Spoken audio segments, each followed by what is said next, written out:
I really thought I'd always come to a point where I could judge a watch from watching reviews and looking at pictures and get an understanding of how good it was and whether it was a watch that I wanted. I sort of thought that. I sort of had that opinion that I was like getting to that point where, yes, pictures, reviews, I know whether I like it or not. And that was until I got hands-on with this Orient Star, because I'd seen pictures, I'd seen videos, and I thought it looked okay, but definitely not for me. And then I got hands-on with it, and then I thought it was absolutely amazing.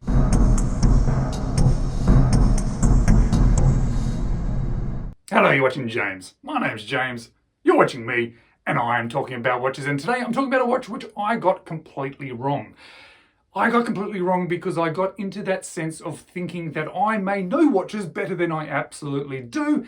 And that is a mistake that I have made a few times, and it's a mistake that I'm trying to rectify, because I've had hands-on with so many watches now that I'm starting to understand the watches that I personally like. And I'm starting to understand that by looking at pictures, by seeing reviews, that there are certain elements to certain watches that stand out, that make them something rather special. And when I saw the reviews and the pictures of this Orient Star Diver, I didn't get that feeling from it. I saw people being excited about it, but I thought, yeah, it's nice enough, but not for me. But when I got hands-on with this watch, when it was lent to me by a subscriber called Mark, thank you Mark for letting me hang on to this watch for a while to do this review, it really jumped out of the box to me. As soon as I saw it, it got me a little bit excited. And it has continued to be a watch that has really impressed me. It's a watch that I did not realize I was going to consider buying myself, but now, having had this in hand for a couple of months, I'm seriously considering buying one for myself. But it is not the cheapest Japanese dive watch out there. This one costs around about 1,300 Australian dollars, which for me really starts pushing this sort of price range of this sort of watch into other levels. There are other watches in that price range that I start considering over a Japanese movement, over a Japanese dive watch. Not that I have anything against Japanese dive watches, I absolutely love them, but when I'm thinking about this sort of price range, I start thinking about other watches. So I want to talk about that 1,300 Australian dollars a little bit more, but I'll do that at the end of the video. For now, let's flip the camera and let's check out this watch. So here we have the Orient Star Diver, the RE AU0307. This is the Orient's premium silver line, and you do start to notice that as soon as you're looking at the packaging, because it presents very well, very nice, and it comes with a spare rubber strap too. And on paper, you are getting a sort of a premium Japanese dive watch with 200 meters of water resistance. But at that price that I've mentioned, I want to see whether it's actually worth it. And I wasn't quite sure if it would be absolutely worth it or even worth considering until I got this one in hand. And as I keep saying, this is one that really tricked me, because on paper, in pictures, even in reviews, I don't really see the sort of value in it or the attraction beyond it being okay. But once it's in hand, something special happens. And it's because of how it looks, and it's because of how it feels. The quality is outstanding, the weight is outstanding, and the looks are outstanding. We've got a sunburst green dial, we've got applied markers with those sort of oval shapes, which then fits in with those rather interesting sort of oval shaped hands as well, which are partially skeletonized. We got a power reserve indicator at the 12, which has been sunken in slightly. Printing of the Orient Star, automatic, diver in yellow to give you another little touch of color too. All under a piece of flat sapphire crystal with heaps of anti-reflective coating, or if it's not, well, I don't know, because I certainly can see through that nice and easily, because it's a nice legible watch. The date window there at the 3 o'clock does feel a little bit tiny, and being white, it doesn't quite match, which is a little bit disappointing, but we do have the date feature there, obviously there. The bezel is actually something that really gives it something extra special as well. As we look at it from this direction, you'll see it curves away from the crystal there. That's a feature that I like about watches. When bezels curve away or curve down away, it gives it something special from me. I believe it's an aluminium insert in that nice green, and it is a really cool green that also matches in with that dial with gold markers there. Lume pip at the 12. It has an almost sort of rounded shape as it also then falls away. Bezel edge there is like a coin edge, and it has a incredible bezel action. Really nice. 120 quick unidirectional, as we would probably expect, and absolutely no back play at all. And being a dive watch, you don't want it to be too easy to move, so I'd be fairly confident with that if I had it underwater. As you'd expect from a dive watch, it has plenty of lume, and this one has plenty of lume. Really glows, really obvious to see at night time, and nothing that would be disappointing me at all regarding lume. But this is not a particularly small watch. Now, I don't mind a bigger watch depending on the type of watch, depending on the specific watch. This one's not small, but I like it because for some reason it all works and it still fits nicely on my 17 centimeter wrist.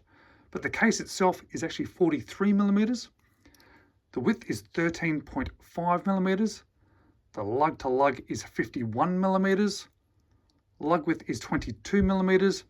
And when I mentioned that it has a bit of weight to this one's size to my wrist, my 17 centimeter wrist, is 185 grams.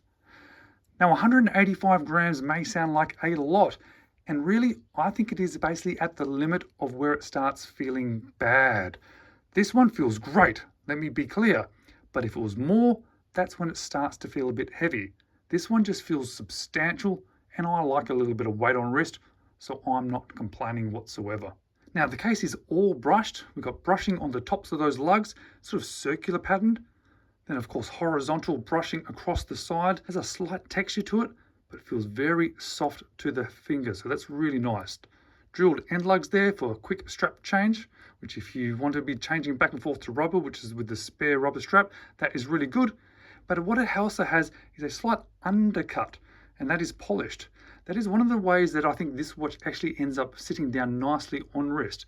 Plus it does have some downturn. The crown is unguarded, does have the Orient style logo there, and of course being a dive watch, it is screw down. This one here, it contains one of the Orient movements. I'm going to put the name of the movement just there. It does have hand winding, obviously has a quick set date position, and it also then has hacking. Now they say this has a 70-hour power reserve, but it says 50 there, so there's a possibility I may have read that wrong. But if you want to charge this watch up, you can hand wind it, and you can actually see that power reserve indicator moving. So you're going to know how much power is in this watch. But what I'm always interested to see is how different movements perform. So let's stick this on the time grapher. Now those figures there are okay. You can see it's running at 21,600 vibrations per hour, a little bit of beat error, amplitude's okay, and it's running about minus 10 seconds a day. Now, I haven't had many experiences with any Orient divers or Orient Star divers, but I do have lots of experience with Seiko and Prospex divers. And if you've got any experience with the Seiko or Prospex divers, you'll know exactly what this bracelet is like, because it is a solid bracelet, solid end links, push pins, has that same sort of feeling as what it did on sort of my Turtle or my Samurai. The clasp does look different to my Seikos that I've had, but it has a few features that look very similar as well. It does say Orient Star, 4 levels of micro adjust, safety, double pusher. So it does have a sort of very sort of Prospex feel to it, which is not a particularly bad thing. It's just something to be aware of. I do really like the case back, however, has a nice deep sort of Orient Star logo on the back. And on wrist, it has some significant presence because of that 181 grams. But it does feel nice.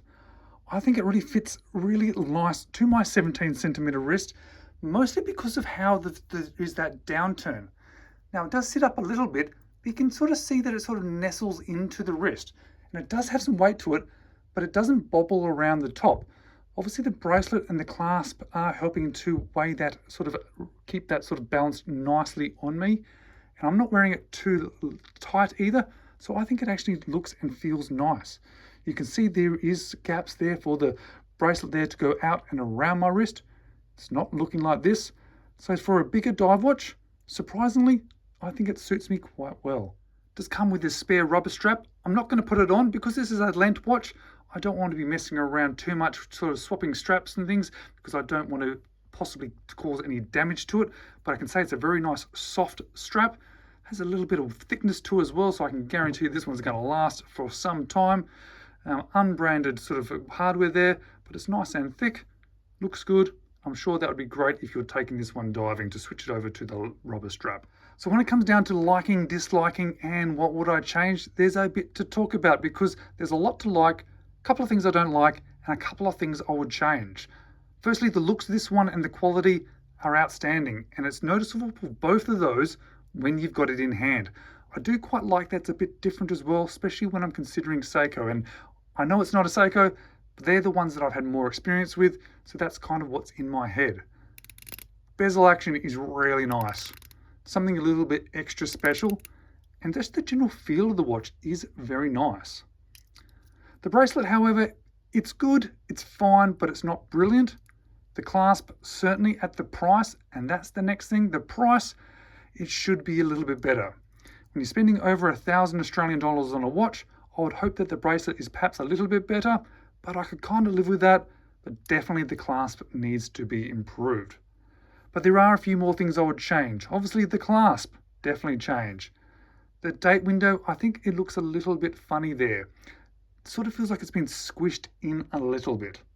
The width of the watch, albeit okay, and being a dive watch I don't mind, but it would be nice to bring that down just a mil or more. That is really the main things that I would really sort of be concerned about if I could possibly change anything. But I do want to talk about the price more because that is a factor for me. It is a factor for me if I was considering to actually buy this one for myself. But let's flip back to me to talk price. So is this watch worth 1,300 Australian dollars? Because for me, that's a lot of money to spend on a watch. For me, when I think about watches in that price range, I sort of go a bit beyond Japanese watches, or at least I sort of go into something more of the higher level watches. And this watch, as amazing as it is, does it represent good value at that price? Well, I can tell you right now, when I was initially thinking about it, when I'd seen it previously on reviews, I thought that it was way too expensive. I thought that this watch sort of looked okay. And again, as I mentioned a few times, I didn't think it was for me, but when I considered that price, I thought, nope, definitely not. But when I got hands-on with it, I started to understand that price a little bit more. It still felt a little bit expensive. It's amazing and I love it, but it still feels a little bit more expensive. But the thing is, when you put this watch into sort of a situation where you're comparing it against other Japanese watches, other Japanese dive watches, especially when you're thinking things like Seiko, well, it starts to make a little bit more sense as well, because Japanese watches now are getting a little bit more expensive, especially when you're looking at their more premium lines.